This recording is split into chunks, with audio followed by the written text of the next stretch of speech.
Okay. Hello, everyone, and welcome. I appreciate you all coming out. This is my first town hall for District 3, so I appreciate you joining us, whether it's in person, virtually, and it will be available in recording. You can sit around with your family during the holidays and replay this over and over again in front of the gas fireplace. For those who don't know me, my name is David Reed. I am the Farmers Branch City Councilman for District 3, and I live here. I live actually in Mercer Crossing with my wife Patty and my daughter Nevaeh. So before we start off, I would like to take this opportunity to extend my personal thank you to city staff for all the hard work that they do throughout the year and everything that they put in to keep Farmers Branch such a great place to live, work, and visit. So thank you all very much. I appreciate it. And thank you for thanking them as well. The agenda for tonight is pretty simple. It's going to be me sharing a bunch of slides, providing some very useful and exciting information.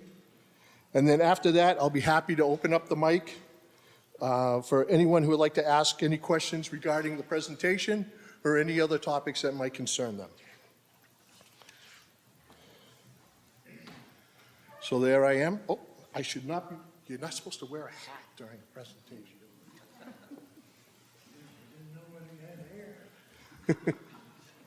And for the record, I wear that every day. So we'll start off with some infrastructure updates.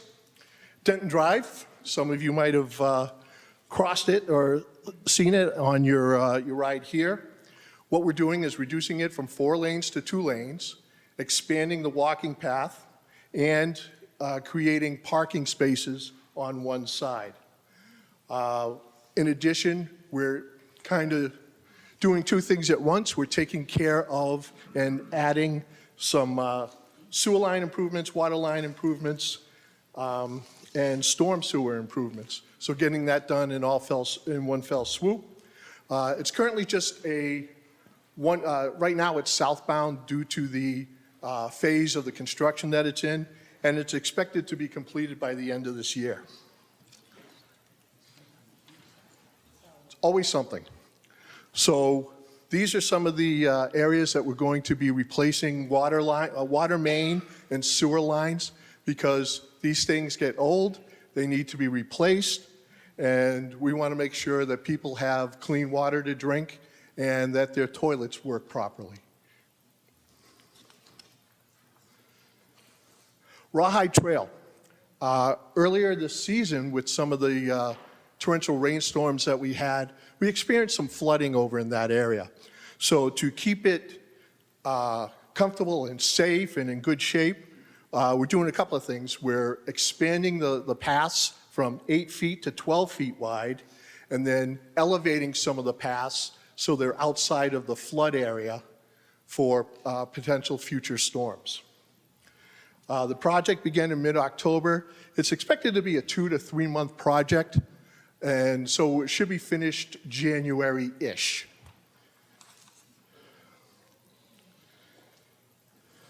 This one. Mercer Crossing Park. This is a park that we received a grant for. It's currently in the planning and prep stage. We expect it to be built and opening late 2025. As you can see from the mock-ups here, we're going to have all kinds of outdoor fun there. There's going to be 4 pickleball courts, a tennis court, a half court basketball, and then 2 different playgrounds, as well as park benches that provide a lovely view of the lake, and a covered area for picnic or family time out in the, to get out of the Texas sun.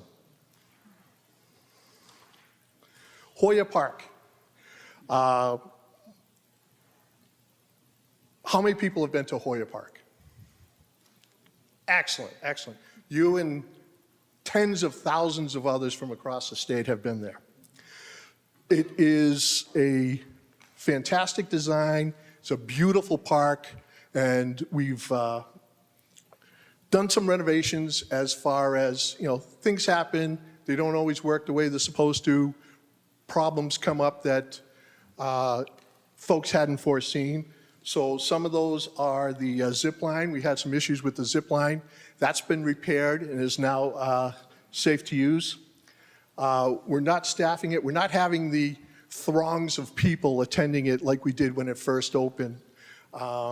It's still used on a regular basis. If you drive by there, you always see a great crowd. So we're not staffing it, but we are putting in permanent fencing. That has started. I know here it says installed in October. It was started in October, and that's something that will be completed over the next few months. Additionally, for your security and everyone who attends at security, there's cameras and lighting there. So we want to make sure that it's safe and enjoyable for everybody. And speaking of it being such a unique design, at the North Texas Regional Parks and Recreation Society, we won an award for park design excellence for Hoya. So a great job for our park team. We also, for programming, got an award for the Charcuterie Board. I was up all night practicing how to say that. And then Allie Chambers for Part-Time Employee of the Year. So Farmers Branch and the staff and what we do here are not only gaining recognition here within the city, but across northern Texas as well, which is a great feeling to have. Branch Connection renovation.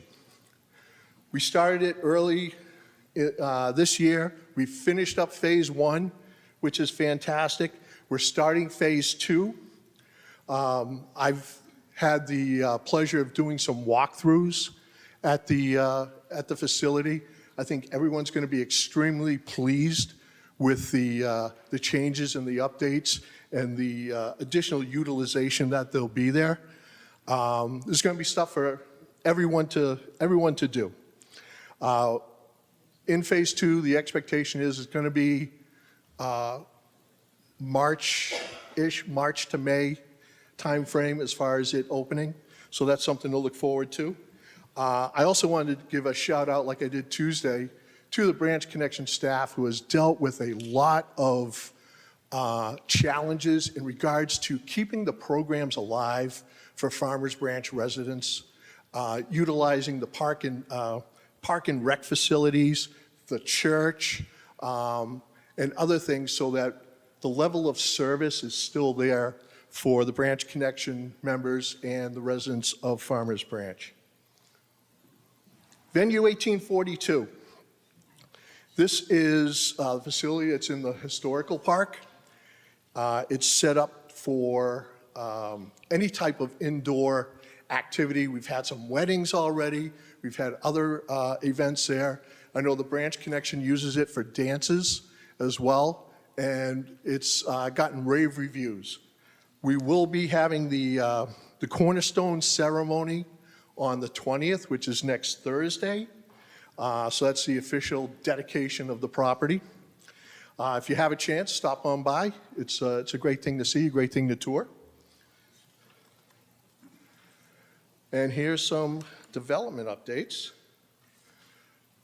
Star Center, as you were passing Denton Drive, you probably saw the Star Center multi-sport complex over there just off Denton on Pike Street. It's scheduled to open early 2025. It will have a plethora, I love that word, a plethora of activities inside, including 8 basketball courts, 16 volleyball courts, 16 pickleball courts, and 10 throwball courts. What is throwball? Do we know what throwball is? Anyone? You know what? It'll be worth it to go there just to learn. That's going to be my first question there. And the great thing, this is the result of a partnership with the Dallas Stars. So it's something that's funded through the city by the Dallas Stars. So another great facility and resource that we have here with some of our, that's funded by our corporate partners, our team partners. Mercer Crossing. Median maintenance, something that was passed earlier this year. The maintenance for the medians within Mercer Crossing is moving from the HOA over to the city. So that'll start in January, because a lot of those areas, a lot of the medians are in areas and roads that are used by more than just the Mercer Crossing residents. It's some public area, so we felt that it was appropriate, like other areas within the city, to have the city do the maintenance. Art installations, we're going to have some, well, the Art and Cultural Committee, we've selected some art pieces that will be installed in the first quarter of 2025 in the median along the Mercer Crossing Trail. So as you're driving out there or walking out there, we're going to add something to make your visit a little bit more pleasurable.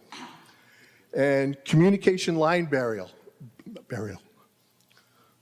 I don't know if you've driven up Luna recently, like within the last couple of days. There were some communication lines that were on telephone poles. That was to be a temporary installation, and they've started within the last couple of days to bury them as promised. The developer that's doing the work over in that area. So they're burying those lines, telephone poles will be taken down, so it's going to make it a lot more attractive out there and less likely for these lines to be damaged by storms and what have you. Grocery store. On the southeast corner of Valley View and Luna, as you can see, there's a tract of land that's been sitting there dormant. It's currently used as agriculturally, where they grow grass, bale it for hay. Our economic development team is working to see if we can get some sort of grocery store, a chain, something along those lines in that area. Studies were done in 2023 where, based on the demographics of the area, the traffic of the area, the population of the area, the store that best fit that location was an Aldi's. We didn't feel that, Aldi's in and of itself is a great chain, but we didn't feel it was appropriate for that location. So we're looking at other options, exploring other options, and our economic development team is hard at work to get us something there that will service the west side. Okay, some coming soon items. As you can tell, I like to eat. So the boardwalk, who's been to the boardwalk over at Mercer Crossing? Great. Now you have even more of a reason to go. In addition to Barrel and Bones and Black Agave and Doughboys, which are over there, all great restaurants. I go there frequently. Fantastic people. They're going to be adding 2 new restaurants. One is the Drunken Oyster, which is Cajun food. And the second is Bugatti's, which is a Italian restaurant. It's not a chain. They're replacing one that was in Dallas. They're moving it up here. I know for Bugatti's, it's expected to be opening the end of November, early December. So give them a call, get your holiday plans going. Be the first in line to enjoy that restaurant. Or second, you'll be after me. Next, Senior Oink. You gotta love the name. Bless you. That'll be going over here in Mustang Station to add to the other array of great restaurants that we have there. It's a taqueria serving inventive pork dishes and other fine foods with tortillas. They're very, like all the other restaurants in there, they're very homemade oriented. They look for quality of food. So it's going to be a great addition to our lineup. At Fault Pickleball, another indoor, or actually it's indoor and outdoor pickleball course, or pickleball facility that's going on over here just a little west of Firehouse Theater. That's going to be opening the fall of this year, so it should be any time now. They have 5 indoor courts, a couple of outdoor courts. They've got other outdoor seating, bar, restaurant. So it's a full experience. It's not just going to play, but it's a full, fun experience to go and enjoy with family and friends. Programs and updates. Speaking of pickleball, who made it to the pickleball? Did anyone make it to the pickleball championship? See a few hands out there. Excellent. We just had 2 back-to-back championships there. We had the Major League Pickleball playoffs, where the winners, which one of them was the Dallas team, made it. So they're going to San Antonio, or excuse me, they're going to Miami for the finals. And there was the Texas Wranglers, Dallas Flash, that's what it is, and the Texas Wranglers, who are going to Florida for the finals, which is fantastic. We had the Collegiate National Championship, and then we had Premier Pro and Amateur Division play. As you can see, we had 15,000 estimated visitors. So that's 15,000 people that came to Farmers Branch to enjoy pickleball. They're also here to enjoy our restaurants, to enjoy our parks, to enjoy our other shopping, and to enjoy our hotels. So it really shined a bright light on Farmers Branch as a place to come to. Brought revenue into the city, which is always great, but it also promoted us in a larger venue, not only in the state, nationally, but internationally. And as you can see there, 35% of the people traveled 100 or more miles to attend the event, which is fantastic.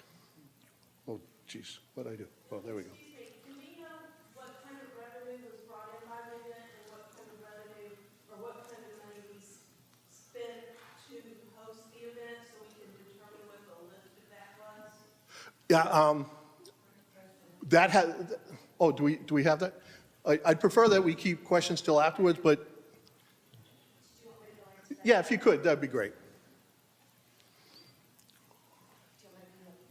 You can come here if you want. Since the camera's on me, it can now be on you. Perla Tavera, Director of Economic Development, Tourism and Planning. We have preliminary numbers. So with the grant and the sponsorship agreement we had with PPA, their numbers are not due till December 12th. So we will be able to bring those, but the sponsorship said they had to provide all the ticket sales, all the spectators, everything by December 12th. And we'll make sure to, we'll be screaming that from the rooftops, because I know those are going to be great numbers. Firehouse Theater. We approved a facility use agreement with the Firehouse Theater earlier this year. It grants the theater continued use in the city-owned building right across from Mustang Station. If you haven't been there, it's a fantastic venue. From December 5th to December 22nd, we'll be showing Annie. So make sure, they make great holiday gifts. Get some tickets, come to Mustang Station, enjoy a meal, go on over, and enjoy the theater. Can't ask for a better night out. All right. Now we'll talk about fees. A couple of new things that are coming up is the city trash bill fee.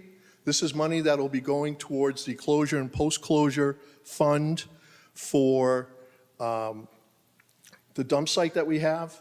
It's going to be $5 per month for most folks, $2.50 per month for seniors and disabled. This will start in January, be part of your utility bill from the city.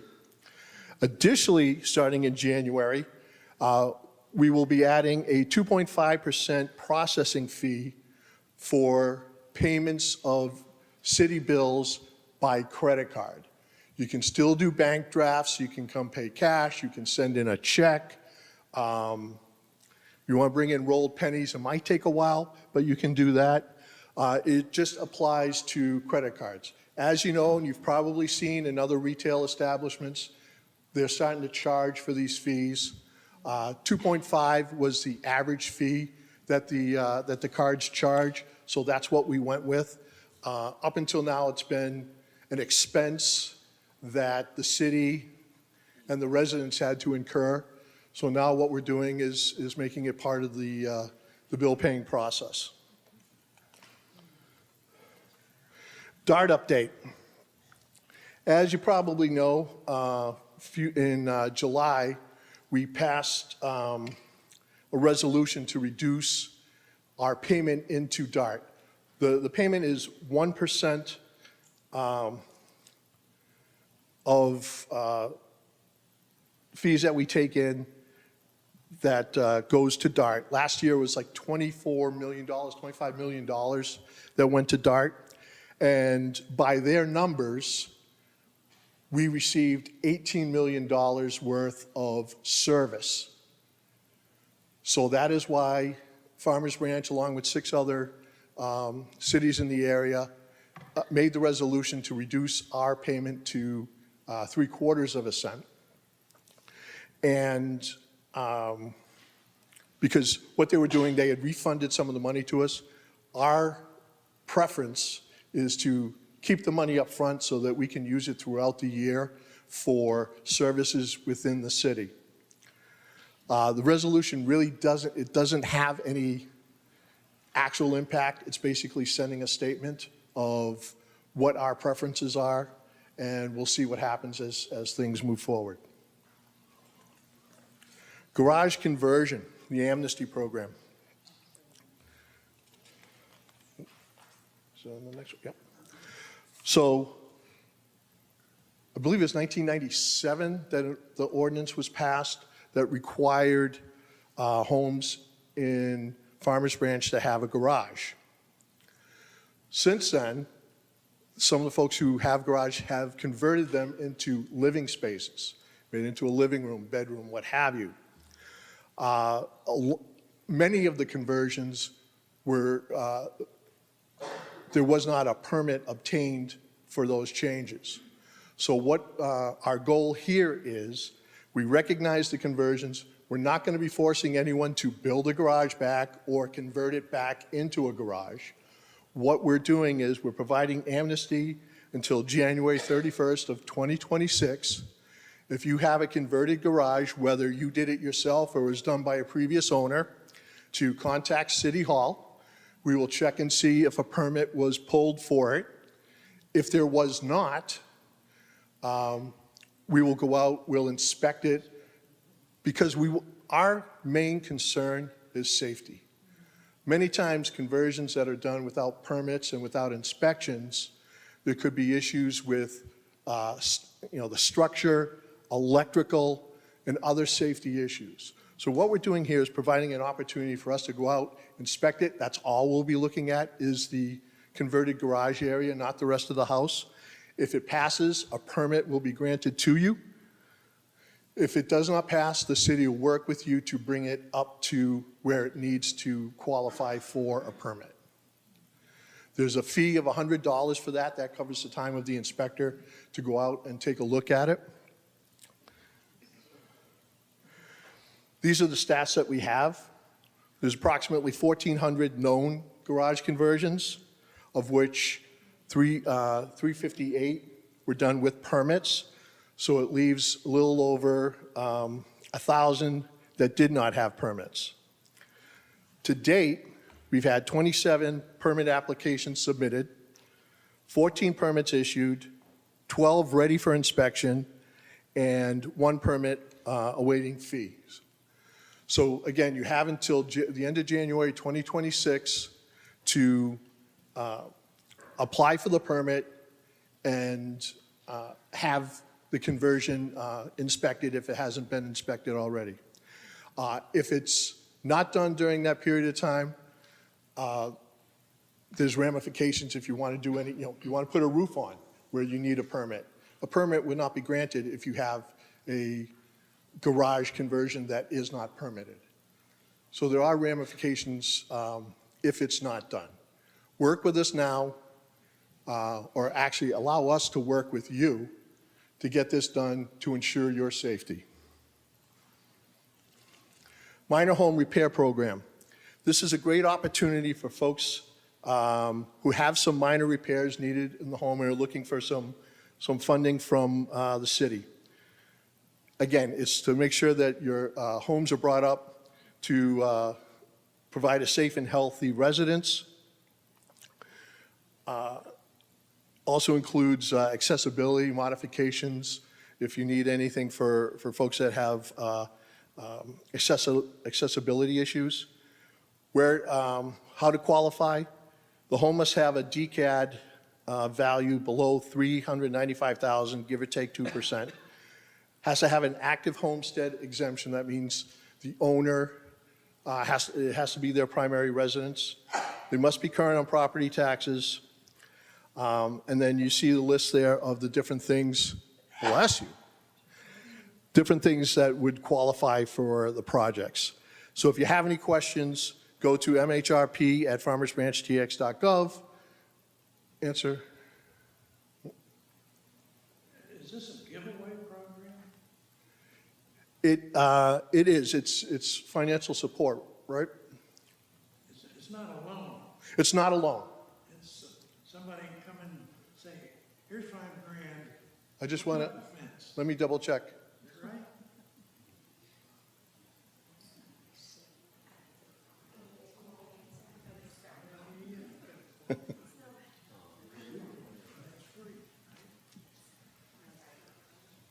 This is not my program. Per Legan, Economic Development Director, Tourism Planning. This is not a loan. This is pretty much an application. You come to apply for the city, and there's a certain amount of money that's funded for it. So once that runs out, that's it. But there is an application. If you want to email for more information, the email's right there. Excellent, thank you. That's what I thought. Yes. Yeah, it's free, provided that you meet the eligibility requirements. So I can't see why, if you did qualify, you wouldn't take advantage of it. So in view of that being free and whatnot,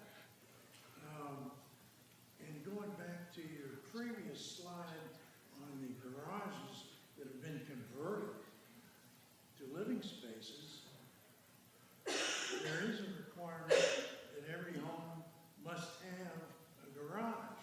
So how does that No. work? Does it, I mean, I drive around the streets of Farmers Branch. Okay, let me clarify that. The ordinance was passed, I believe it was 97, 98, where homes were required to have a garage. If a home was built after that, and or even if a home had a garage prior to that, and they converted it, they required a permit. If you go through this process, the amnesty process or program, there is no requirement to rebuild another garage. Well, it said on your slide that every home must have a garage. Right, we're grandfather, that was the ordinance that was passed at that time. We're granting amnesty to the people who have converted. So, my question is, these people that have converted it, that's fine and dandy. They live in that, I don't care about that. But are they required now to put up a garage? No, That your slide says every home must have a garage. right, and the amnesty program, The amnesty is for the permit right, process. and you're I going to be, understand that. and you're going to be grandfathered back to prior to the ordinance, correct? Correct. So the program was created to help residents get their garage conversion legalized. I understand that. I'm not questioning that whatsoever. I'm just questioning the need that every home in Farmers Branch is required to have a garage. Okay. It's the city ordinance. That's a city ordinance. So if somebody's already converted their garage, what are you gonna do as a city? Are you gonna go make that person construct a garage? So the reason why we created this program is to give amnesty to the people that have converted their garages without building another one. So this gives you amnesty from that requirement. So you don't have to build another garage. So anybody after the date of July 16th of this year, if they try to convert their garage, they have to comply with doing another garage. But anybody before that, we're giving you amnesty from that requirement. Okay, so if you don't, You know what? We need to move forward. If you want to talk afterwards, thank you.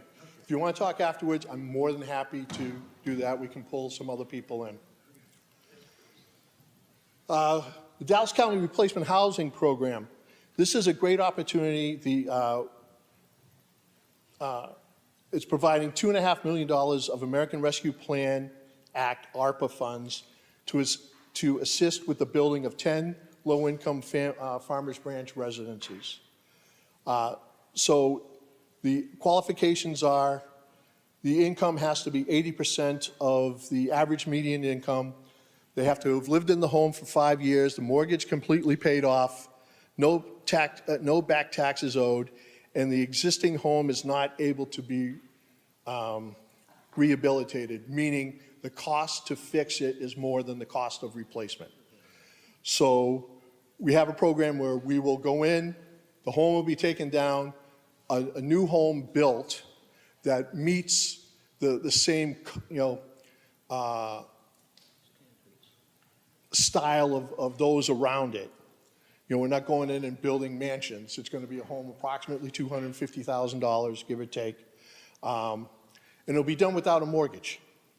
The county would hold a 15-year lien on the home. If you move out within those 15 years, there's a gradated payback schedule.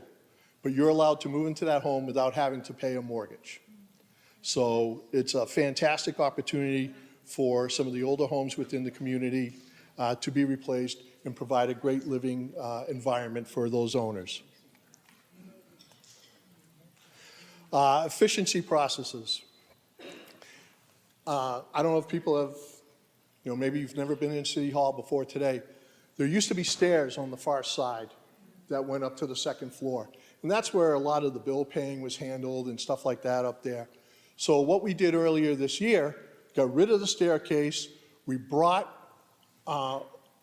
the services down here to one main customer service desk. You need to pay a bill, you need to talk to someone about something. It can all be done over here on the first floor in one centralized location.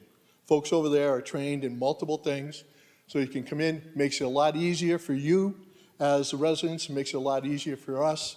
Plus, if you know a fat guy like me, you don't have to go upstairs, which is a great thing.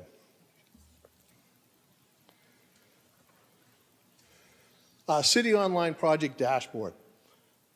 The website for the city has really taken off in the last few months, the last year. You can go on there and pretty much learn anything you want about the city. This particular thing is the project dashboard where you can go in, see the status of projects throughout the city, find out what's happening, where it's happening, what the timeline is, budget information, what have you.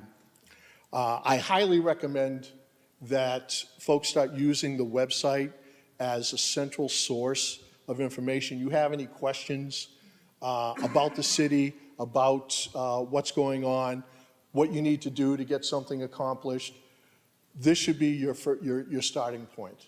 And actually, I just saw that we now have a thing that was added called BranchBot. That's been in building for a while. It was just launched recently. Where you go in, we have a little automated bot that'll talk to you and give you guidance as to what site you should go to if you're looking for particular information. So it's a great resource. It's a great central location for any information that you might be looking for. Another one is FBTX Connect. This is an app you can put on your phone. You see something, You know, the old see something, say something. Here's your ability to say something on your phone. It's an app you can download. If you see something, you know, there's a downed tree that you want to report, you can take a picture of it, you can send it in, and what this does, it gets routed to the department that is responsible for that particular service. So it's the quickest way to get something done if you see something that needs to get done. As you can see, report a concern, call police, contact City Hall, call Animal Services. You see a stray dog. I believe we're going to be changing it up a bit, looking at some of the most commonly used requests, requests for the green grabber, stuff like that. That might be moved on to the front screen as well. So we want to make this as easy as possible for residents to enjoy the services that the city provides. Branch alerts. You know how we had the storms come through a little while ago? We had some tornado warnings, everything like this. If you sign up for branch alerts, real easy to do, you will receive notification via text and, well, depending on what you sign up for. I signed up for text and phone calls. So when a tornado warning came out, I received a text and I received a phone call telling me that there was a tornado warning, a flood warning, whatever the case may be. So this alerts you to emergency situations in the area so that you can make sure that you and your family are safe. Public safety updates. Mandatory crime reduction program. Basically what we did is we went out to the apartments and did a review of the crime that's occurring at the different apartment complexes and have this not very complicated calculation to come up with an index. You know, the crimes divided by the number of apartment units gave it a score. In addition was the crime divided by number of city dwellings gave it a score. Anything that fell below a certain number, we would go out, I think it's on the next page. Recommend, the safety departments here in Farmers Branch would go out, work with either the area or the apartment complex to educate, come up with systems to help reduce crime. So it's something it's a reactive response, but it's also something to prepare for and reduce the potential for future crime activity. Sorry, can you briefly define part 1 crime and part 2 crime? There's terms that are, I'm sure others are not familiar with. I can't, but fortunately for us,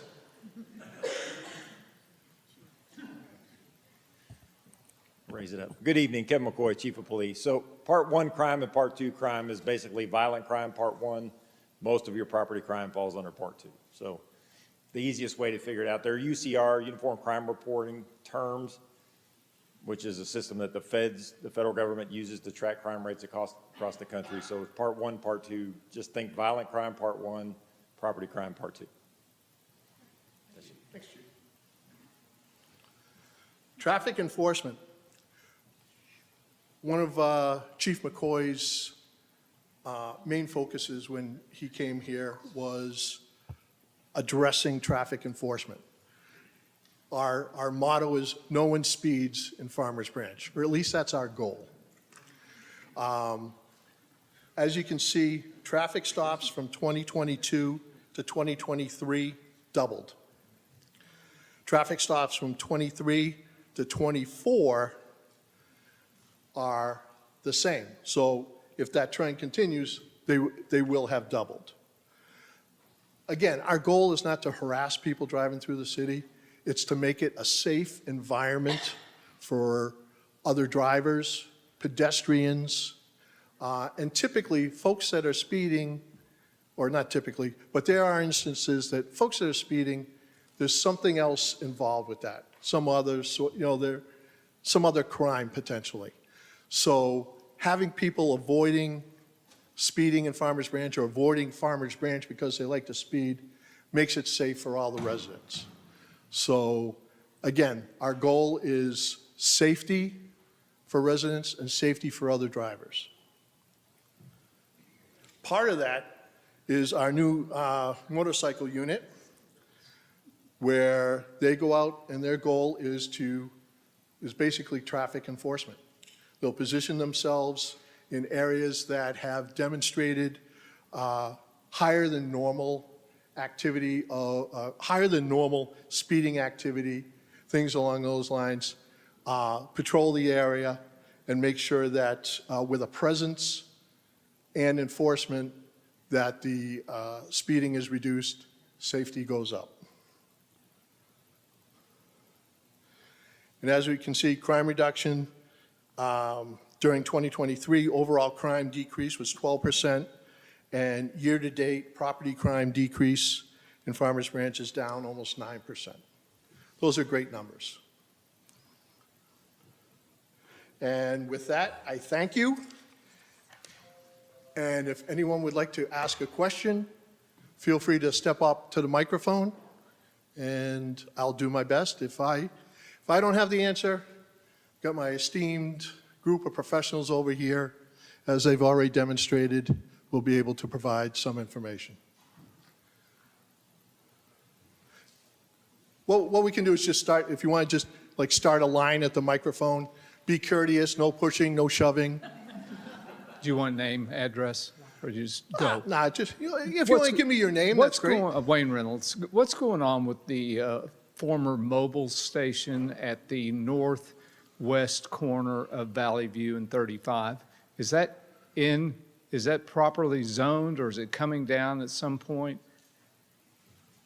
It's within inches, if not just a few feet, from the service road of 35. That I don't have an answer for. Do we have anyone that has that? It's ugly. Just leave it at that. Oh, you know what? I don't disagree with you. That's all I got. Okay. Well, I have a couple of things. Go ahead. Maybe one of yours is on my list.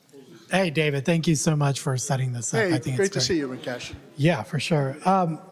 One of the concerns that I had is in regards to the Mercer Park. Over time, we've had very bad experiences from both the development team as well as the city. Would it be possible or feasible for having a committee of residents that can be more engaged and involved in terms of what's being put in, because it's in our neighborhood, right? So is there any way we can do that to kind of help our community make sure that we're getting kind of what we are looking to get? We can look into that. I know the general idea of the park was determined last year when we got feedback from residents. We had an event at the amenity center where people came and provided feedback as to what they wanted to see in the park. That's right. I hosted that event when Right. I was part of the Park and Rec recall. team. But the problem is, yes, you'll put it in, but like, for example, the flooring in Hoya Park is fantastic. It's very durable. It's good for children versus what we've seen in other parks where it's not as durable. They use the, what do they call those? The chips, the wood chips, right? We had some conversations with the developer in the city before with the parks that we have, where they were going to put in rubber chips and things like that, but it never moved forward. I just want to make sure that it's a safe, like habitable, like, hey, yes, we've taken everything into consideration as we start building it out. Okay. And I don't want to sound dismissive at Sure. all, but Yeah. that's something we can definitely look into. I appreciate that. The city has strengthened their relationship with I'm sure they have. the developer. You've probably seen a lot has happened just in the last few months of progress. Some of the half-built sidewalks in the Mercer Crossing area have been repaired. The burial of the lines that's occurring right now has been taken care of. The progress in where the Mercer Park is. we're seeing that there, townhomes being built. So Yeah. our relationship with Centurion American, the developer, has strengthened over the course of time. So that's something that we can talk to them about and pull in the city and see what we can do as far as getting additional feedback. I appreciate that quite a bit. And it's not just getting additional feedback, but perhaps having a committee, 2 or 3 people, even if it's the HOA board, like after this year, I'm done. But they're still like, get the HOA board involved. They're heavily engaged. We have people there that, really do care about the city and especially about what we're doing. I know the relationship with Centron has been built over time and it's strengthened, which is great. We still have a lot of issues that we're paying for that was left by Centron. Is there something that the city can assist us with there since you guys have a stronger relationship? That being, I'm on the board Yeah. and we have issues we need to get resolved in there now. Okay. That's something that if you want, you and I can I love get that. together offline. Okay. Yeah, let's do Outside that. of this, and, come up with a list and form a pathway to getting those resolved. I appreciate your partnership. Thank you. Hey, Dave. my pleasure, Venkash. Sorry, to answer your question in regards to Valley View and 35. So the TxDOT took quite a bit of the easements away from them, so I'm assuming that once TxDOT completes that, there's been nothing submitted as far as what's going to go there for any planning and zoning. I highly suggest to check on the website for the cases, so once they submit, you can see, but as of right now, they haven't submitted, and that's probably because 35 is still under construction. So you're saying the property is in compliance with zoning? As of right now, correct. All right. Go ahead, I'm gonna ask you. Go ahead, jump in. A month or so, weeks ago, not long, the mayor was very good to send out a message regarding landscape lighting, turning it off for migratory bird purposes, which is great. That's a good reason. I've got better reasons, I think. I live in Branch Crossing, and we have had a couple of homes built recently that have done a great job in a lot of ways, but they're choosing to use I come out of the real estate development business, and they're using what I would call Texas Department of Corrections lighting standards. And we don't have an HOA. Can the mayor send out a subsequent letter and maybe talk about the value of subtle lighting?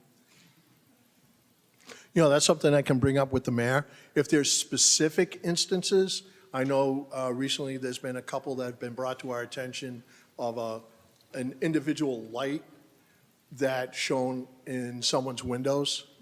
And so we're addressing that individually. So if there's specific instances of that occurring, share those specifics with us. Okay. I'll talk to the mayor. I'll bring up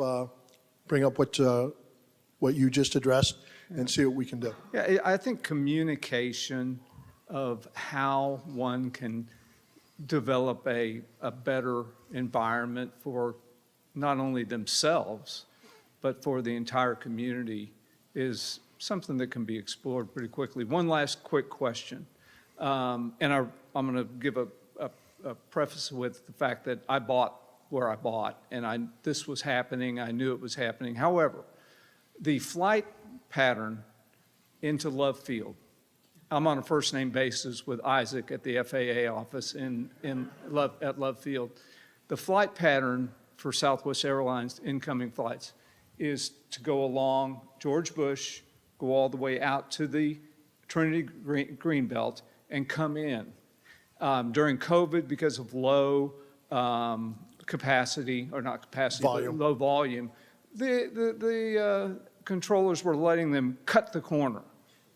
And when they cut the corner, they come right over Branch Crossing. Excuse me if I'm yelling.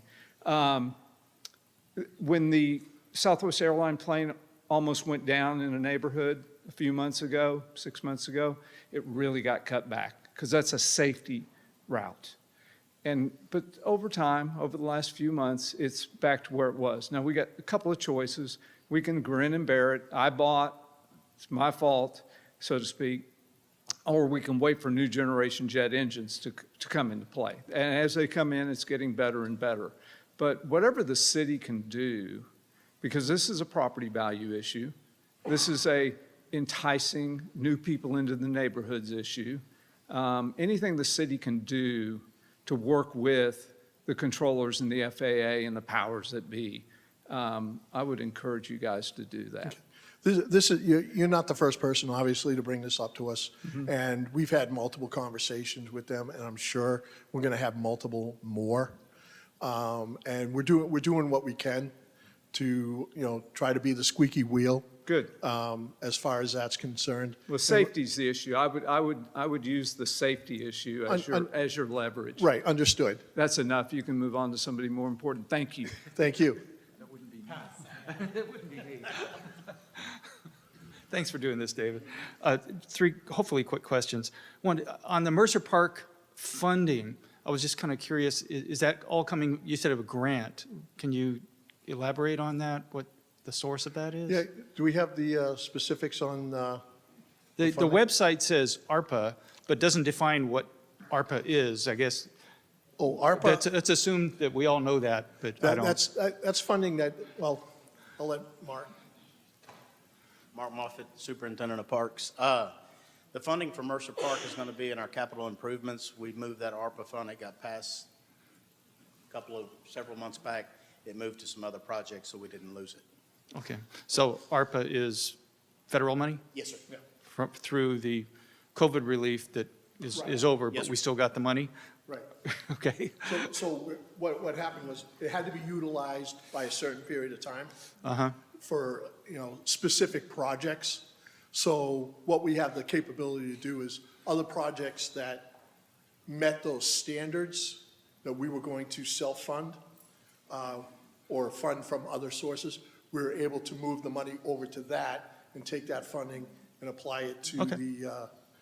to the Mercer Park. Am I explaining that correctly? Okay. Actually, I have one more question for you. The nature reserve, the website says the bathrooms there will be functional by fall of '23. It's That's now. wonderful, isn't it? Yeah, I know, but they're still dead bolted. Yes, they are. That system out there is going to run on a septic tank, and we've gone back and forth with the contractor, and there's been some issues with the state and some other things with that. And it finally all got approved 2 months ago, and we've been waiting for the contractor to come in and put the system in. They figured it was going to be a better solution versus having a bunch of separate tanks out there. They wanted a lot larger tank where it's all one vessel, but separated with inside. They were supposed to start last week, but the rain held it up. So we're hoping this week or next week, we're hoping they'll be back out to start. So when do you think it will be complete? 26? No, no, I'm hoping by the end of this year, it should be done. We apologize. Okay. We've racked our brains, gone back and forth with this. It's been horrible. You might want to update the website. Yes, sir. I noticed that on one other project too, that we need to get that updated. Thank you. Actually, Thank Pat, you. we were waiting till you came in and complained about it before we actually did some serious work. The So- older I get, the more important bathrooms are.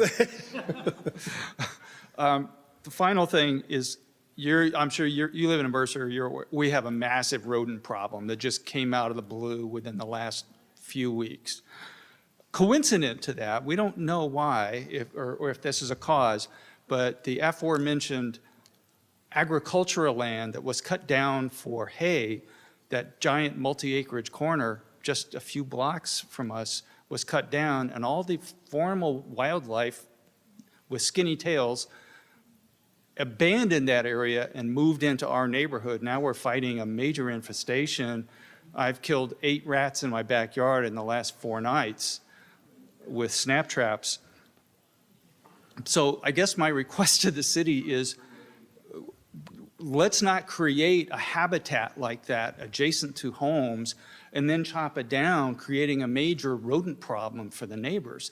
Okay, it's cut. Let's keep it cut. The city ordinance is such that any homeowner that lets their grass get more than 18 inches high is subject to a fine.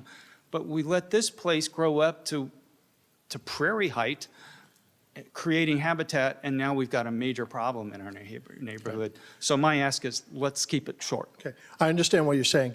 The challenge we have with that property is that it is zoned agricultural. So that is something that is overseen by the state. The city does not have any I know somebody on the zoning commission. Okay, but it's private property, it's zoned agricultural, and that is governed by the state, not at the city level. So the city does not have any jurisdiction or the ability to require certain levels of maintenance on that property, other than they have to keep 10 feet from the perimeter of the property mowed. And you're not the first, you won't be the last. I've brought this up multiple times. Unfortunately, the city's hands are tied in regards to what we can do. In, if it were city property, it'd be a different story. But it is privately owned, it is agriculturally zoned, so there's certain limits as far as what the city can do. Okay, thanks. I think this is a little bit like the MLB situation with the walk program. They kind of realized that we were wasting time by throwing the ball 4 times, and they just said, if you want to walk, just tell us, and we'll let you walk. This is all about ag exemption. We're talking about how many acres are there? 10? 5? Whatever. This has nothing to do with economics. Just let them have the ag exemption and don't require the growing of hay. It's ridiculous in an urban environment. That's my 2 cents. Okay. Well, we got people waiting. Come on up. Thank you for your patience. Sometimes. David Silver, Farmington Park. Feral cats. And I'm all in favor of airplanes going further to the west and potentially crashing in Mercer Park than an old farmer's ranch. I don't want a plane to crash, I'm just saying. Anyway, it was a pleasure to meet you this evening. You mentioned the Citizens Collection Center. What's to happen with that? Okay. Well, number one, I never mentioned the Citizens Collection Center. You said it was sold. Didn't you? No. My No, apologies. no. What I misspoke. Let me do this then. What's going to happen with the closing of the Citizens Collection Center and going forward? That I'll answer. Let's rephrase. Okay. What I was talking about before, just to be clear. Okay. Was what we call Camelot, the dump, the landfill area. So that's, Different. totally separate thing. As far as Citizen Collection Center, we're exploring options in regards to the land there. We're also exploring options in regards to providing similar services elsewhere within the city. That's about as much as I can say right now. The decision to close it was all part of information that the city council has. So there was a method to the madness. It was more than saving the money. But we are exploring options to provide similar services elsewhere in the city. So keep your ears open. We'll be announcing those as that information becomes available. Okay. Number 2, just keeping my ear to the ground there. I understand there's a neighborhood in Mercer Crossing where you live called Coventry, something like that, or at least a Coventry, yeah, it's a neighborhood. It's also a street, Coventry Okay, Court. so there's some kind of hubbub I've heard about apartment dwellers that live very close, walking through the neighborhood, and a wall or a fence trying to be put up. You look about as News. as ignorant as I was when I heard this, so no, that's not an offensive comment. Oh, So, is this true or false? I'm not sure do you know what he's talking about? Oh, Can you expand on that any, Omar? Please? I know, I know what, I got you. Okay, I was thinking Coventry Court. You're talking about on the other side of Mercer Crossing, they were talking about putting a fence or a gate up to block the pathway going from the apartments over to Luna, where the problem was that there was people would walk their dogs over there. They wouldn't clean up after themselves. There's an area for kids to play. Now, my understanding is that the HOA said no to putting those gates up. So it's not a city thing because it's private land. It's not public land. So that was a decision that the HOA made in regards to putting those gates up. Okay, so if a gate goes up, who would pay for it? It would be the HOA. It would be the HOA, okay. Oh, Centurion American was going to pay for it. Since the developer then, I guess. Yeah. Okay, thank you very much. And But it then, wouldn't, bottom line is it wouldn't be the city. okay, thank you. Last thing I heard was the lead and copper rule revision Yeah, for the pipes, for the pipes. What's going on with that? we've got Ray, who will give us the, Good evening. Ray Silveres, Director of Public Works. We did a presentation on the lead and copper rule revision a couple months ago where we determined that there were only 6 properties or 6 services that had galvanized pipe. And for at the moment, when we brought it up to council, the report to show them what we're doing, we're going to hold up to see what the state government and the federal government are going to do for funding opportunities for those. They are not on the city side, they are on the private side. Okay. But we're going to try to work with the city, with the private owners, once we Okay. get more information from the federal side. Thank you. Okay. And the last two quickies I saw when I came over here, is there any way we could limit the Hoya Park to residents and charge a fee for non-residents? And what are we going to do about the egrets next year? Thank you. okay.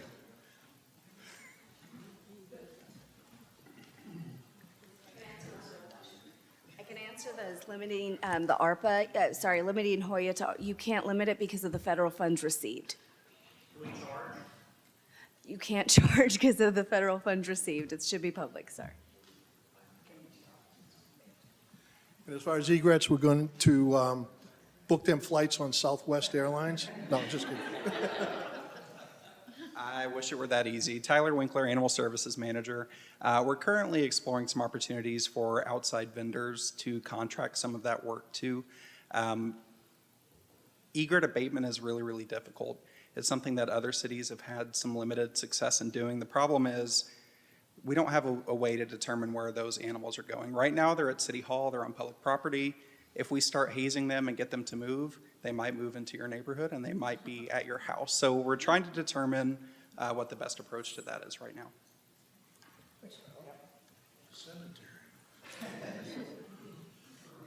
Hi. Hi, my name's Pamela Silver. I live in Farmington Park.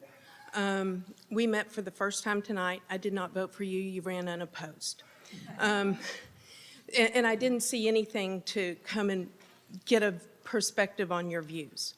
So here I am tonight. I've listened to a lot of nice things the city is doing. We're spending a lot of money. Okay, that's why I asked the question about what happened with the pickleball, is because I want to know if we're cutting budgets and we're spending money on artwork over in newer parts of the community, the older parts are not getting the same type of attention. I want to talk to the parks guy later, but side note on that. I think it's really important that these funds be distributed more equitably. And when I hear things about, and although I don't have a converted garage, when I hear that we are going back and assessing people that for a garage conversion that could have happened 30, 40 years ago, and then we're spending money on other things, you know, that code enforcement is driving, it's a little bit concerning. And the reason why is when, and anyone who wants to see this picture outside, I'll be happy to show it to you. Let me just pull it up real quick. This is my neighbor. He keeps garbage in these huge commercial construction trailers. We have been fighting for probably 5 to 6 years now because the previous renter did the same thing. There are rats coming. As a real estate agent, how does this hurt your inventory? I know it doesn't help it. So he also has what other people can't see here. He has in the back here squirreled away all this trash on the ground. I don't think y'all want to live next to it at all either. And so what I'm asking, where do you stand on making sure that the residents in the neighborhoods remain nice and livable for those of us who pay mortgages, for those of us who pay taxes, and for those of us who care about our communities? Because that's why everyone in this room is here tonight.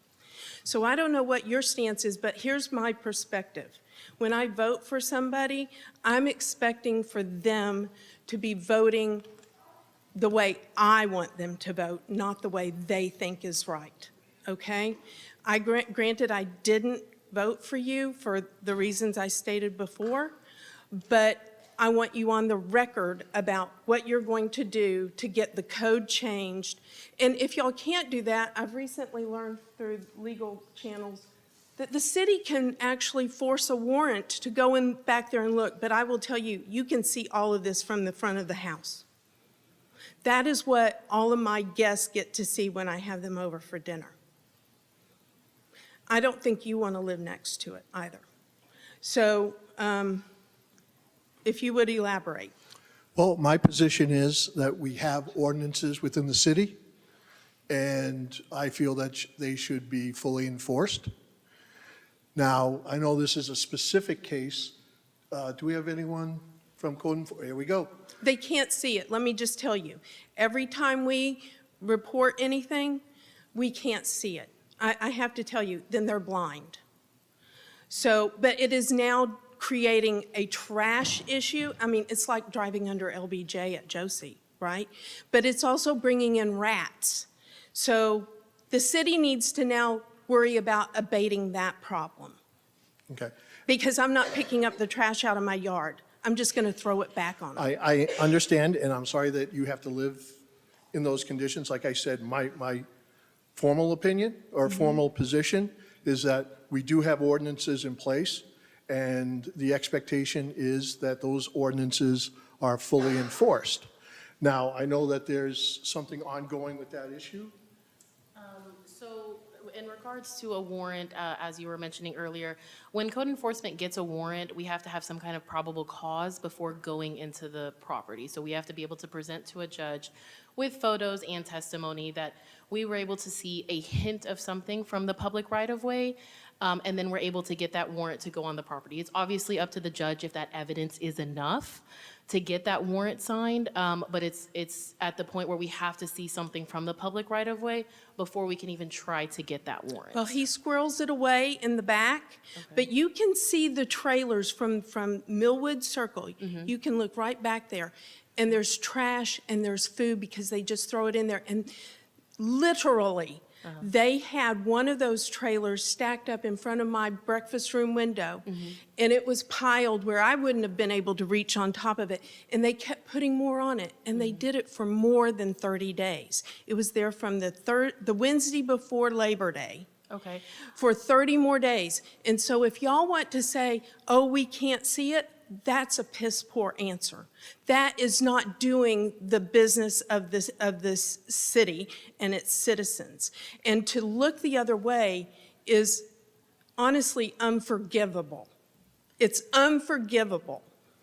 And as Councilman Reed said, we have ordinances that we can follow, and we could potentially look into the trash and debris ordinance because as of right now, we can't address things that are on vehicles or on trailers, but it is something that we could potentially look into amending if that's something that is a common problem. And on that note, and we've called the police countless times, and I know this is not a code enforcement issue, but there is a car that has been sitting there. The person who owned it abandoned it to the very same property. It has been parked the wrong way. It is not licensed or registered. It just is there. Okay. And the police have come out. They've done certain things, but they don't follow up. Sorry, Chief McCoy. I like you. But I'm just beside myself that the city is looking the other way, and I hate even having to spend my time to come here and shame the city and the council about things that should not even be a problem. And I hope every other citizen here agrees with me, because I don't think they honestly want to live in the situation. I am getting ready to start plastering this picture on T-shirts and wearing it around saying Farmers Branch Trailer Park and Garbage Dump. And he's renewed his lease. So how does that hurt your inventory for selling our neighborhoods? Well, I understand what you're saying. And like I said, the actions that we have available to us now are based on the ordinances within the city. Something we can take a look at is talking with the police and code enforcement, see if there's anything additional we can do, whether, as was mentioned, perhaps amend the ordinance. We've been waiting for that. They first amended the first part. They were supposed to serve another part up to deal with all the trailers and the commercial trucks with all his plastered stuff all over it. And then he has anywhere from 5 to 7 people show up every single day of the week. And now they're looking in my windows, and when I'm in the window, they start taking pictures of me. Okay. That is, I know, I'm sure Well, Chief what I'm McQueen going to and I ask, need to talk about this is that. something that we should. But I want Excuse me, everyone to excuse me. know, because I think the council needs to address this. And if you don't reach out to me to do something about it, if you are not my advocate, you should not be in that chair in 2 years. Okay.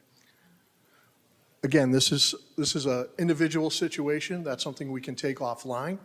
More than happy to talk to you about it. Like I said, we can have a conversation with police and code enforcement and see if there's anything that, see what options that we have available to us. It is, because you know what?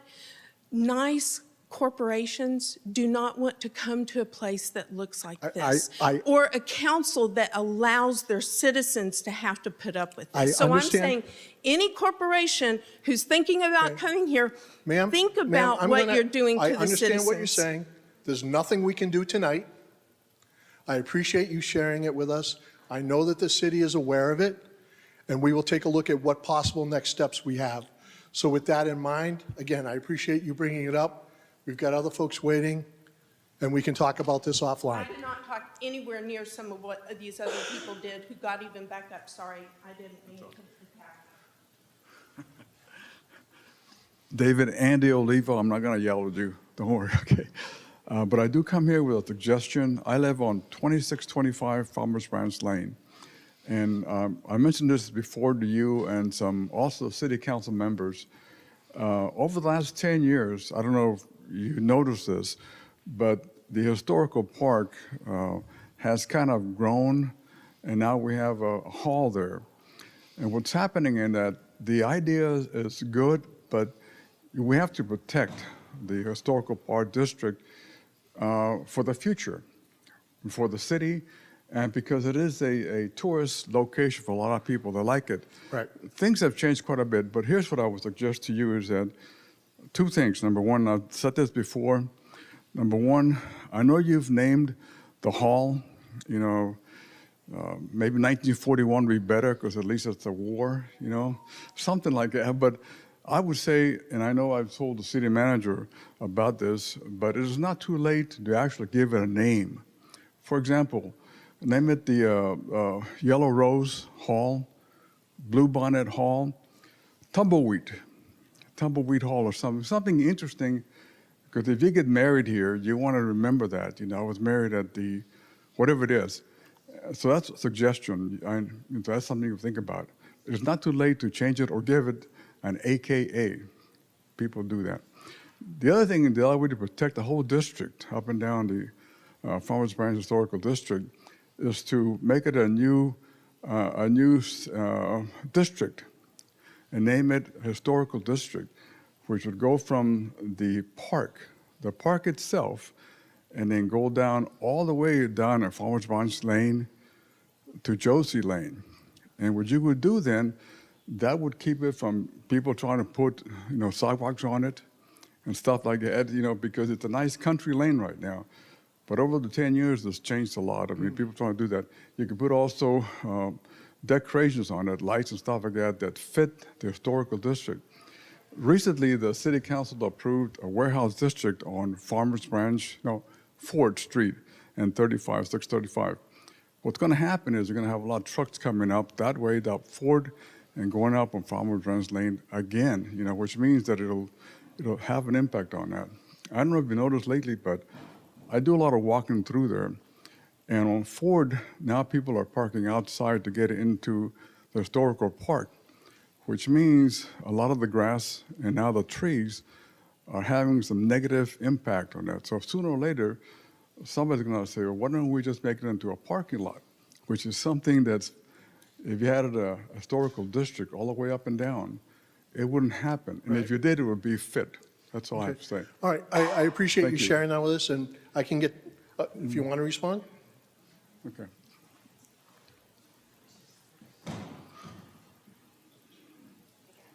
Perla Tavera, Director of Economic Development, Tourism and Planning. So traffic is actually prohibited north towards Farmers Lane. And if we were to establish a district, that would take branding, that would take more. But I will say, with it coming under the tourism department, we are looking into some further information to preserve the historical park. And to go back on the venue name, it did come to council 3 times. So it wasn't like it was just it was decided upon 3 different council sessions. If we do want to go back, we would have to go back and spend some marketing and some more funds, since we've already kind of established the name on it. But to establish a district, again, it would take direction from council. But we are working on establishing, now that Historical Park is part of the venue and tourism, because tourism funding heads and beds, we are trying to reactivate that entire district, because technically, if you look at it, it's part of the Mustang Station District. Yeah, I understand that, and I thank you for your efforts. There's no problem with that. I'm just saying, we're going through those thinking over and over again, and it's not getting any better, it's getting worse, actually. So that's all I'm saying. And so we can name anything anytime, because naming it, that name is not a name. It's like you have your child, you can't name a child, so you name it, okay, name you're it the number year. 3 or 4.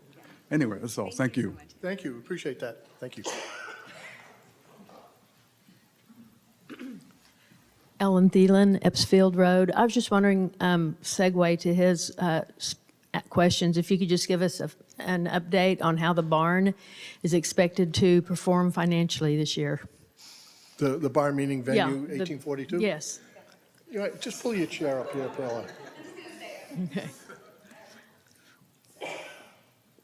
As I stated, the venue actually moved to tourism, so we're going to do like a break-even analysis based on revenue and sales to bring back an appendix as far as the pricing. So as of right now, I don't have any of that, but I will say in the coming months, I'm planning on getting that together. Okay, thank you. Thank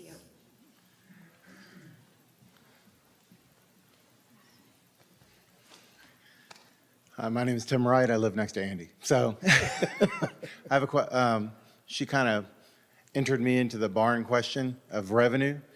My wife is an event planner, so she has actually done several weddings recently, and it's a lacking for an event venue for weddings.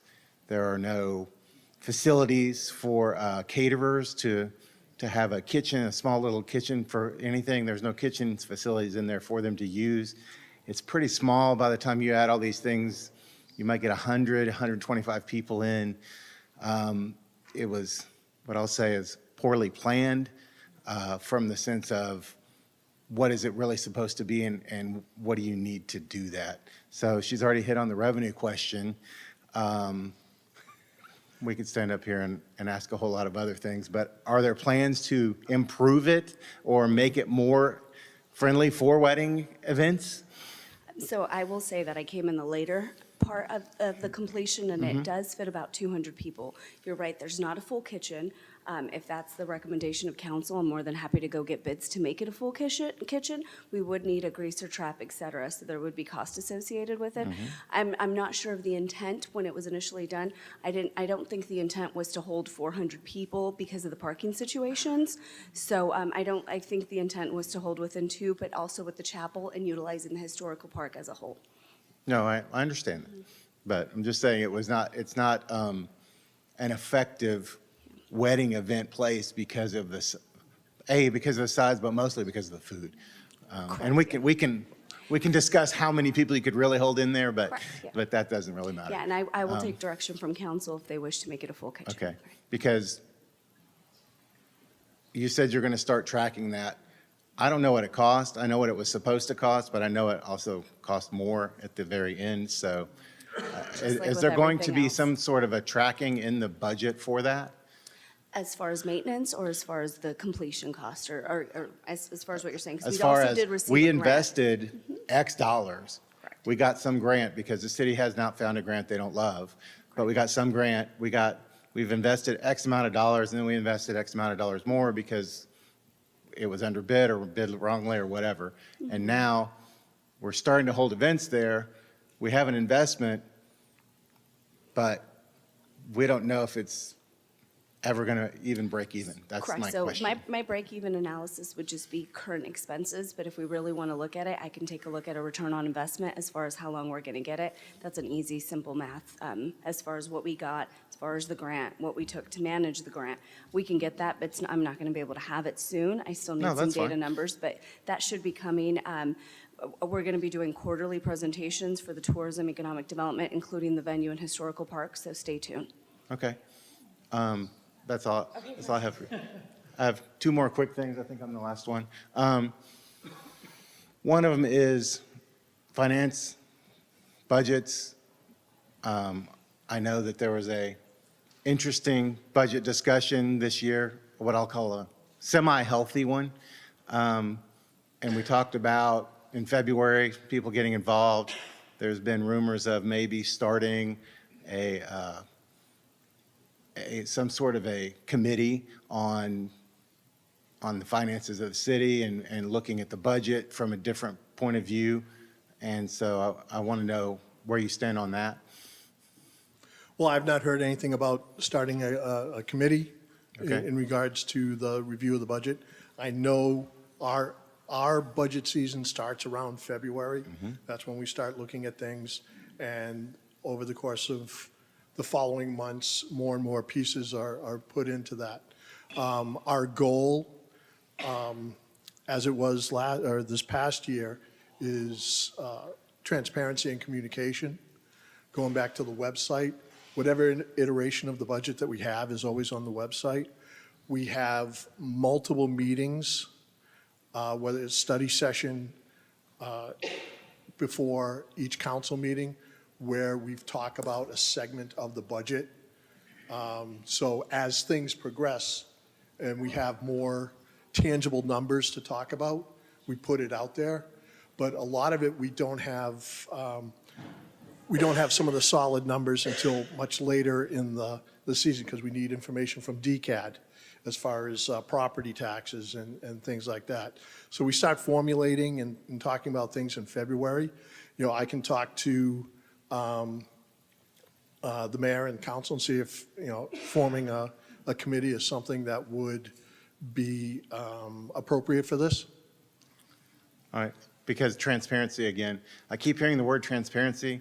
I know that the mayor ran on transparency. I haven't seen a lot of that. I travel a lot for my work. However, I can tell you I haven't seen a lot of that, especially when we started talking about the budget and which was really in July, when we really got all the numbers and everybody started talking about it. However,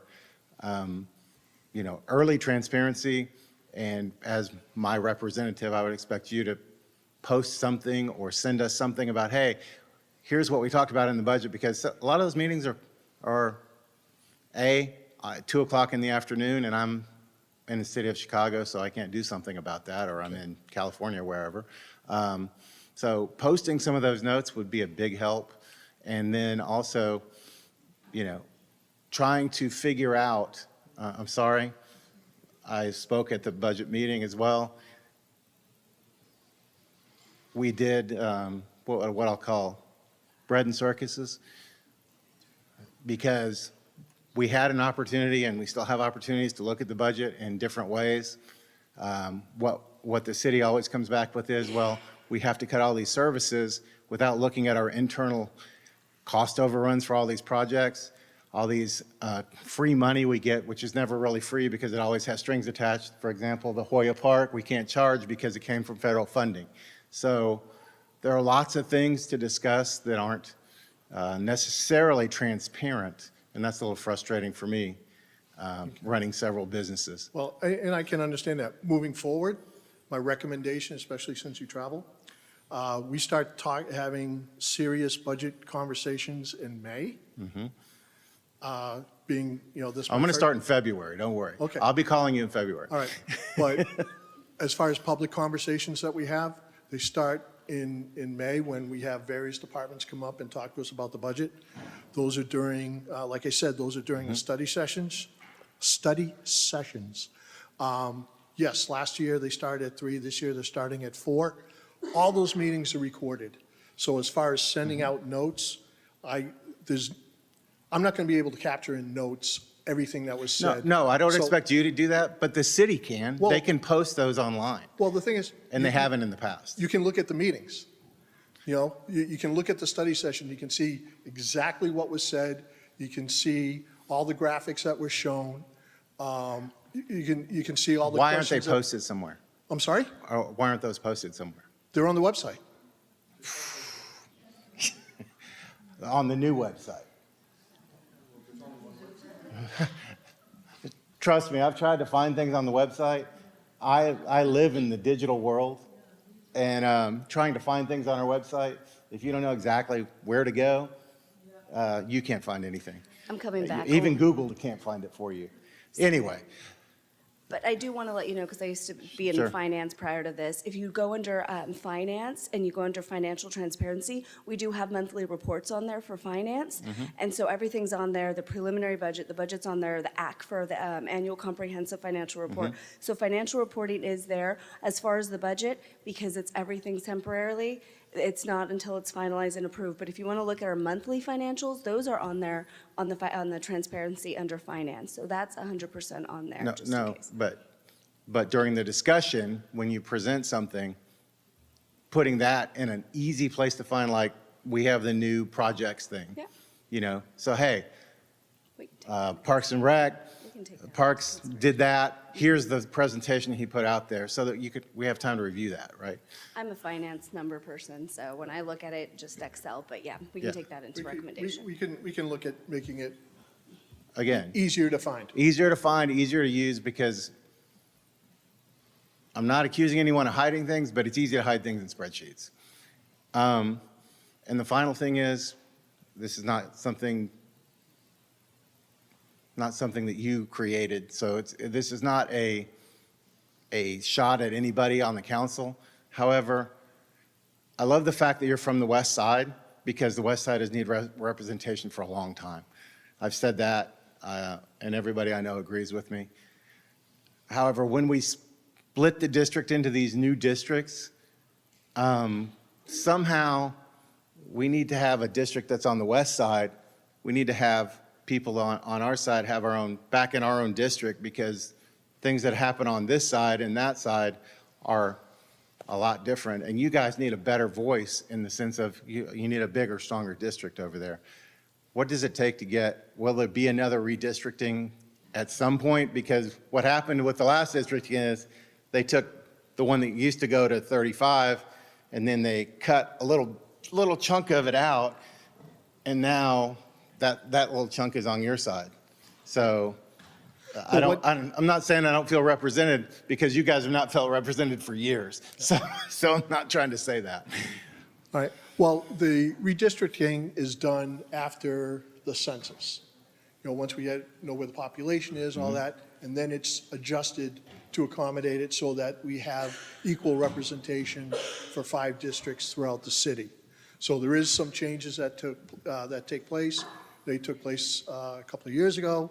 So when will be the next census? Well, and it's also, yes, we do our census every 10 years, but it is in our city charter how those districts are formulated. Okay, so I'll have to go read the city charter to figure that out. Well, it's based off the census, so Right. every 10 years after we do that, we have a committee that gets together that goes through and makes sure that each of those districts the residents are distributed as evenly as possible. And that is required I by state understand law that. for us to do I that. understand that. Okay. I just know that if I look at the lines, they don't look right. Does that make sense? And then I also know that censuses aren't necessarily, I don't feel like the last one was very accurate, so Well, that's we- a different discussion. We do the best we can with the No, information no, that I we know, have. I know. I know. So- So, but thank you for being here, by the way, and Thank thank you you for coming. for being on the hot seat, because I know that's not the fun place to be. No, not right. at all. So thank you for serving our city and serving our residents here. You know what? And again, thanks to the staff here. You know, they jumped in and saved my bacon on a few instances, so Thank you so much. thank you.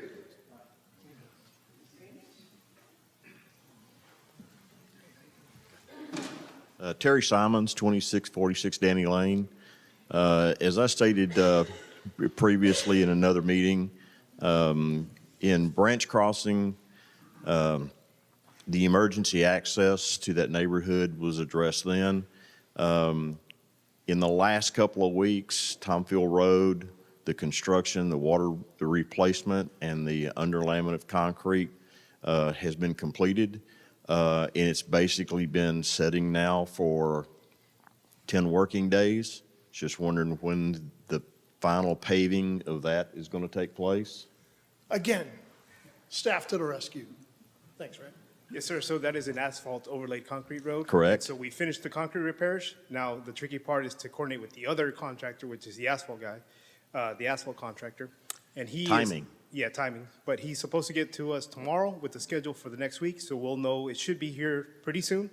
And it'll be about a day to 2 days to get it completed. So it should be here a week or two before it's all completely done. Okay, seems like there was a little bit of a management miscommunication there because it's already been completed 2 weeks. He could have forecasted when he was going to be done and scheduling could have been, I'm a general contractor. I do scheduling all the time. So it's not the same general contractor. it's two I separate understand ones. that. You're working with two different contractors, but scheduling of contractors is very simple, very easy. Another thing I'd like to address is Farmers Branch Lane.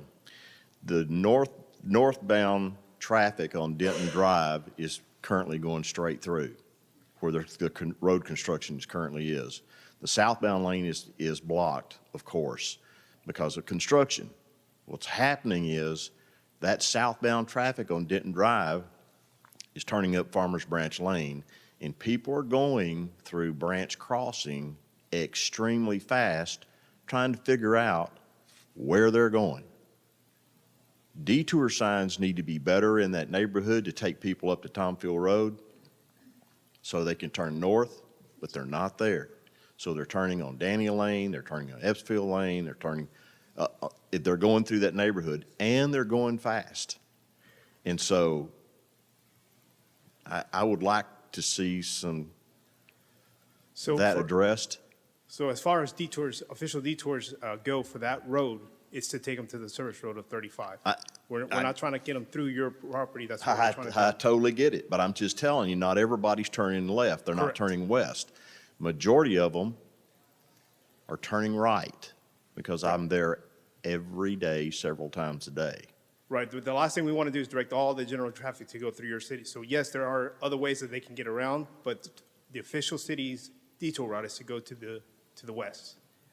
Like I said, this project is almost done. I understand what you're saying. I can't force them to go the way they need to go. I can put signs out there to help them with that, but then I don't want to encourage them to go to your neighborhood. We can Well, accommodate don't them. direct them up Farmers Branch Lane. That's correct. Don't direct them that way from that intersection, but they're going that way. I'm sure Mr. Olivo, which I've known for many, many years, will tell you Correct. that the traffic on Farmers Branch Lane has probably 10 times of what it was in the past. Once they get up that way, just have a sign, proceed up to Tomfield Road. Hopefully they'll get that paved between now and Thanksgiving, maybe. Well, no, it will be done here pretty soon, and maybe after Yeah. we get that road, I'll take a look at it and see what we need to do with the detours. Again, I get what you're saying, maybe break it up, but the official detour route is to the west of the service road. Okay. And then one other thing I'd like to address is we've had on Danny Lane an ongoing issue that code enforcement has worked diligently with. I will say they've done a pretty adequate job. Fire department has been called several times. I can tell you, I know that every time an engine rolls out of a station, it costs thousands of dollars. I don't want to call them every time the guy has a big, huge fire in his backyard, but that's what I've been directed to do.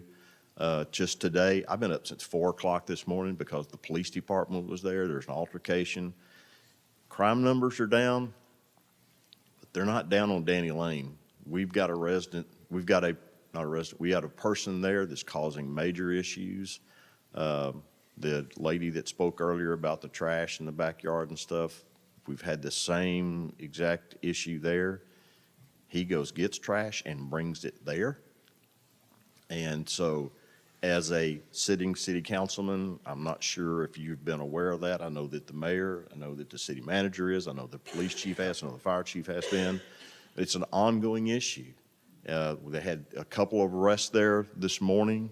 There was a police call this afternoon. It's an ongoing issue, and just want to make sure that you're aware that I'm aware, That's- we're in communication all the time about these issues. And again, we're working within the ordinances and the legal parameters that are in place. I'm fully aware and understand all that, but I So, just, but yeah, I appreciate you bringing it up to me, but it is something that collectively we're aware of. and as I said at the city council meeting, I'm not going away. Thank you. Thank you. All right, anyone else? Come on, give me your best shot.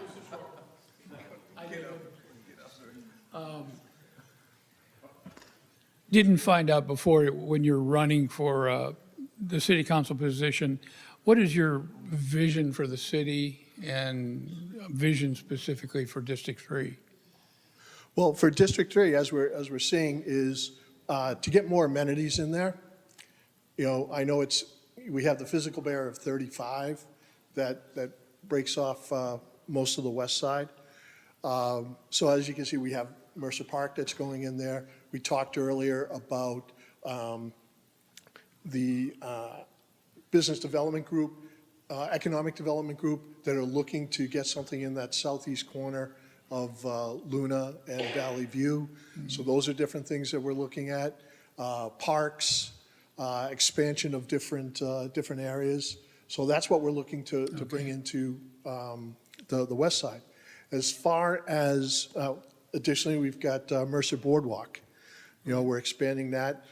Centurion American has been a fantastic partner. They're bringing in 2 more restaurants down there. And I'm very excited about the growth that's going on over there, providing fantastic restaurants for the city. As far as the city as a whole, as you've seen, we've got a couple of programs in place to help folks with properties that need repair, need work, to provide better and safer living environment. So that's something huge that we're working towards. We're utilizing funds that are available to us to get that accomplished. One of my goals is to try to establish, as far as, from the comprehensive plan, more of a downtown area here. Build up, bring in some, not only here, but Four Corners. Bring in more amenities, services to the community so that they have better restaurants, better stores, better recreational areas and resources that they can utilize. As you see, we've got At Fault, the pickleball place, other things that are coming into play. And to just expand, those to the residents. Additionally, working very closely with police and fire to make the city a safer place to live. That's key. So, as we talked about earlier, traffic enforcement is huge as far as, speeding, stopping at stop signs, things along those lines. We want to make it as safe as possible for the residents and the visitors of the city to be here and to live here and to work here. Providing more job opportunities. I was at a ribbon cutting today for a company called Engineering Excellence down off Stemmons. So this is a great facility, does commercial HVAC. Bring more businesses like that into the area as well. Economic development is doing a fantastic job on that because as we saw with the last budget, 73% of of the city's income is from our commercial partners.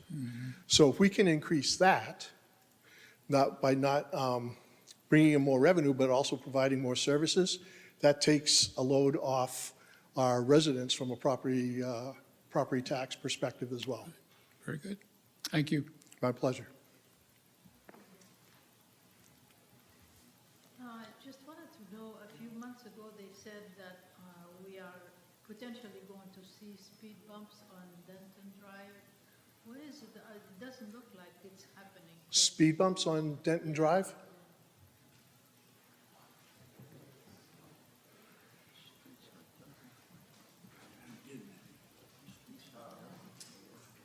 We have not received a request for a speed bumps to be installed along Denton Drive. All we're doing right now is adding the trail with this narrowing of the road reconfiguration that we're doing, going from the 4 lanes to the 2 lanes, but nothing about speed bumps along Denton Drive. Many months ago, it was said, or even a year ago, they said, because we had so many people speeding there coming, and they said, oh, don't worry, in a few years, we are going to have speed bumps. I remember that. I'll take a look at that, but, That's before your time. okay, I'll take a look at that, but nothing on my radar, but I'll see what I can find in the back. Maybe it's not speed bumps, make holes on the streets, that way people stop. Put holes in the streets, you know. Mess up your car. But I understand your concern about speeding, and as we mentioned before, we got a couple of things that are controlling that. Number one is narrowing Denton Drive down to 2 lanes from 4 lanes. That's going to help control the speed on that road. Number two is the concerted effort by the police department in regards to traffic enforcement, of which speed is a big component. So that's an area that gets patrolled regularly, or I'm sure will be even more so in the future once once all the construction is done, to monitor that area and enforce the speeding rules and laws that we have in place. Thank you. Thank you. Anyone else? Appreciate what the city has done. There's a bit of a trash fee coming up in January for citizens, be $2.50 for the time.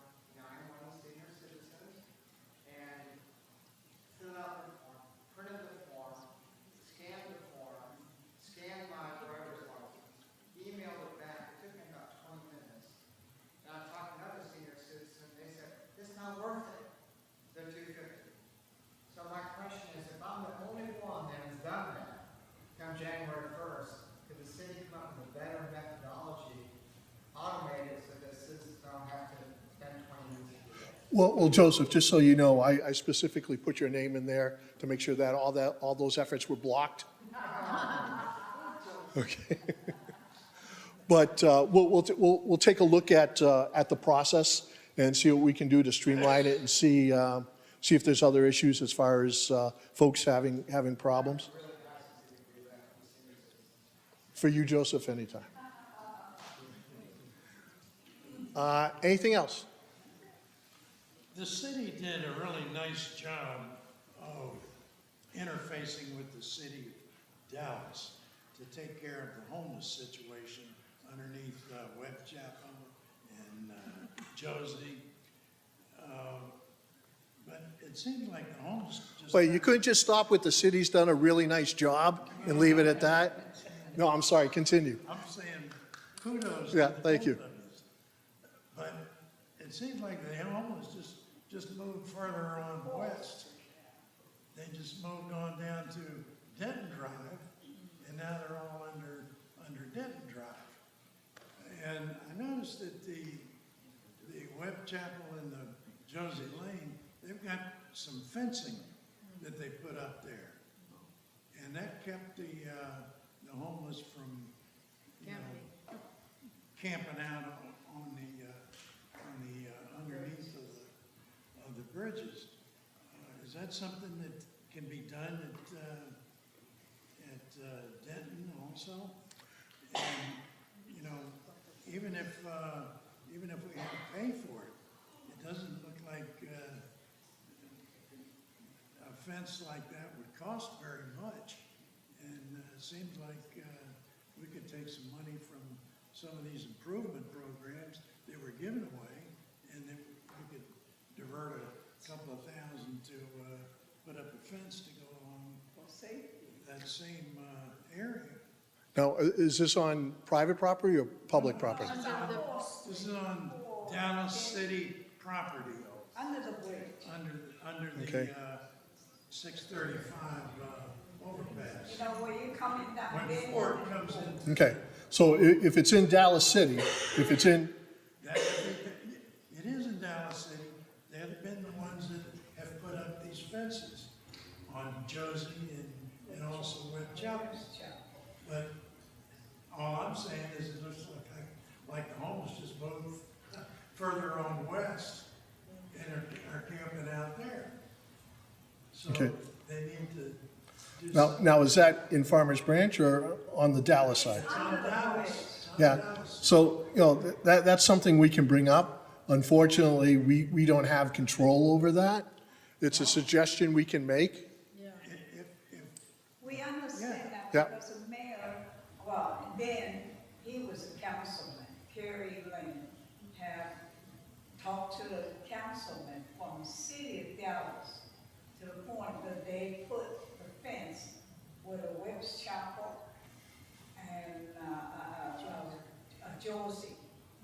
But then you drive and four you can go Yeah. under the bridge to get on. To make a U-turn. Right. It's Right. just all the homeless, and they now are moving towards Denton Drive. And of course, part of Denton Drive, I found out that it was part of Dallas. It's not Farmers Branch. Right. So- And I know we have this ordinance that they cannot squat in a park area. But you cannot do anything. The other side of Ford, the west side of Ford is not Farmers Branch. Right. But yet, once you cross a bridge on the 4th Street, before you hit Farmers Branch Road, that's our park. Right. It's local park. Because the creek kind of separates that area. And I have been seeing a lot of these homeless have their little cart, or sometimes they walk around late in the early evening, late at night, and of course, it's everyone. They feel real unsafe. They pretty soon they can't move over. I understand what you're saying. We can bring that up with Dallas, the city of Dallas, and what they're doing. And I know that the police department has done a great job of patrolling that area, because again, their focus is making Farmers Branch as safe as possible. I was fortunate enough when I did a ride-along with the police, with one of the officers, that was part of their standard route, is to go down that area and patrol it. So we can bring it up with Dallas and see what,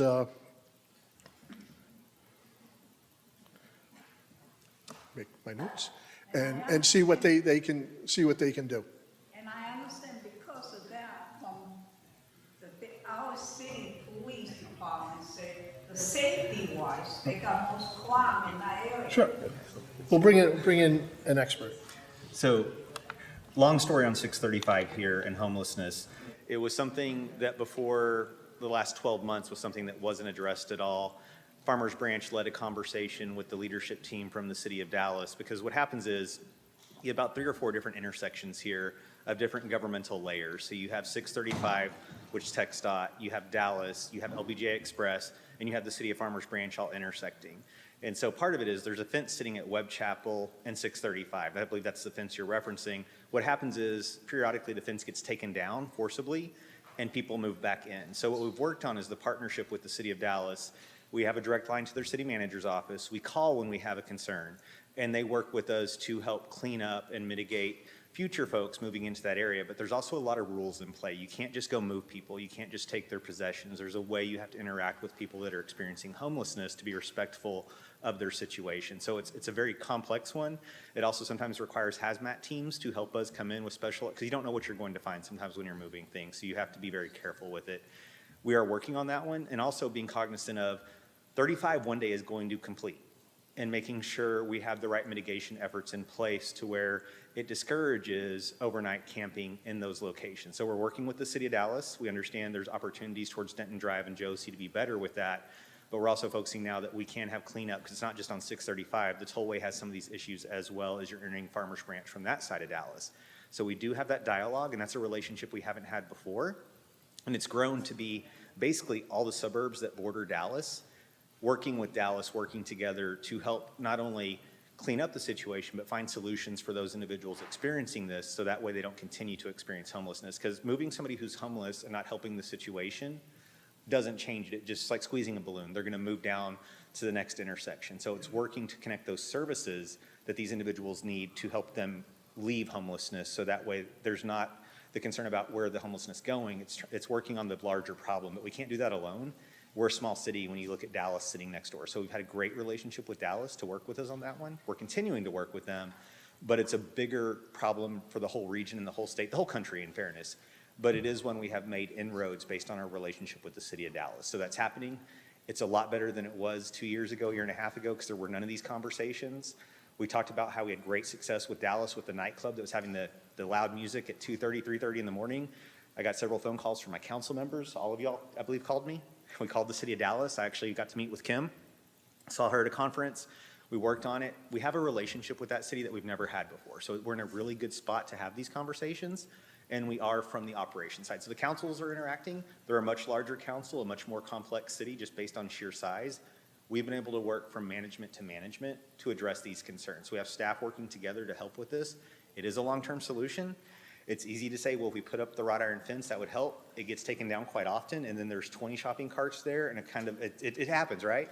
And so it's that longer-term solution, but also making sure 35, as it becomes operational in the next couple of years, we don't have the same experiences over here in Farmers Branch on both sides. So it's how can we aesthetically build it, design it, but also help contribute to be part of the solution for everyone involved in this. So it is being worked on. We have support from the council. The council approves the budget that has money in there, because we're a smaller city, but has access to resources to where we can help with cleaning up, and we can also help with MetroCrest services, and they provide services we cannot in the social arena. So happening, it's gonna be a slower journey to get there, but there's budget support, council support, and relationship with the city of Dallas already in play. Does that help make you feel like we're on the way? Yeah. Okay. That's a good idea. Ben Williamson, everybody, city manager. Yeah? All right. Anything else? Since there's resounding silence, again, I thank you all. Don't forget, thank you all. I really appreciate folks at home, folks on the recording. Thank you folks for coming out. Again, there's a sign-up sheet over there, not a sign-in sheet. If you want to add your email address for future communications, feel free to do so. Again, I recommend FBTX Connect, download it on your phone, branch alert, all that. Thank you all.